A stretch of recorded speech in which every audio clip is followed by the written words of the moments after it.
Hi, I'm Gen from Yama Mountain Gear. In this video, I'll show you how to pitch the one-person Swiftline. To begin, set your poles to about 47 to 48 inches, or 120 to 122 centimeters. You'll need at least 6 stakes, though 8 will give you a more wind-stable pitch. Start by staking out the 4 corners that correspond to the floor's corners. These stakes should form a rectangle. Next, insert the poles. Starting at either side, slip the pole handle under the fly and grab it through the vent opening. Nest the handle in the pole cup, then stand the pole vertically.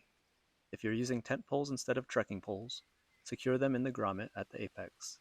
Now stake out the apex, angling the guy line slightly to the side to improve wind stability. To use 6 stakes instead of 8, run the guy line to the same stake used for the corner. Repeat on the other side.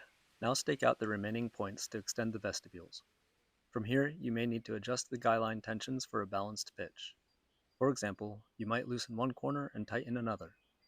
Or you might shift the apexes by loosening one side and taking up the slack with the other.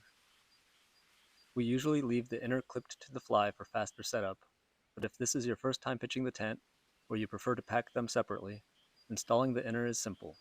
Clip the inner's apexes to the fly's apexes, then clip the floor's top corners to the fly's corners.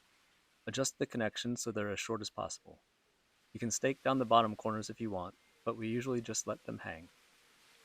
The vents can usually be left as is, but use the props if you want more airflow. To close the vents, snap them shut.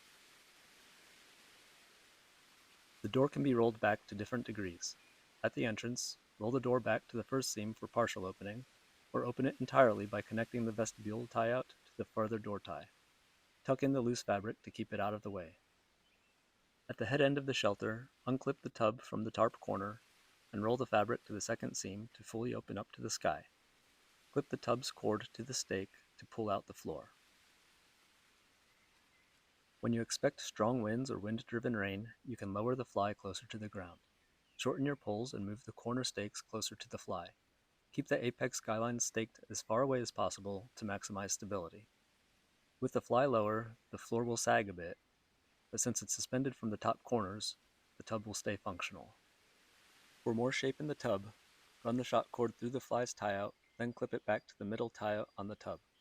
Pass the resulting loop of shot cord around the stake and tighten as needed. When packing up the shelter, we prefer to leave the inner attached to the fly for the next night, though depending on weather and if the fly is wet, we might pack them separately.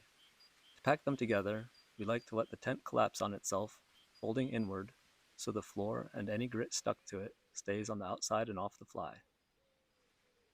As always, there's no one right way to pitch your tent, so we encourage you to experiment to see what works best for you.